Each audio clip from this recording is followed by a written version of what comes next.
Ang mabuting balita mula sa langit sa araw na ito.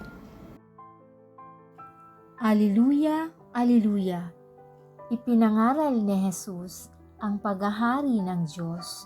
Sakit ay kanyang ginamot. Alleluia, Alleluia! Ang mabuting balita ng Panginoon ayon kay San Marcos. Pinupuri ka namin, Panginoong Hesukristo. Noong panahong iyon, may isang kitonging lumapit kay Jesus, nanikluhod at nagmakaawa. Kung ibig po ninyo'y mapapagaling ninyo ako.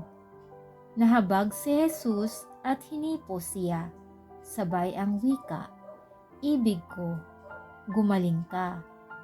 Noon di nawala ang ketong at gumaling ang tao. Pinaalis siya agad ni Jesus matapos ang ganitong mahigpit na bilin. Huwag mong sasabihin ito kanino man. Sa halip ay pasuri ka sa saserdote. Pagkatapos, maghandog ka ayon sa iniutos ni Moises upang patunayan sa mga tao na ikaw ay magaling na.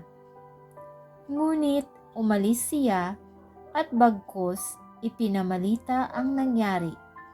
Ano pat hindi nahayagang makapasok ng bayan si Jesus.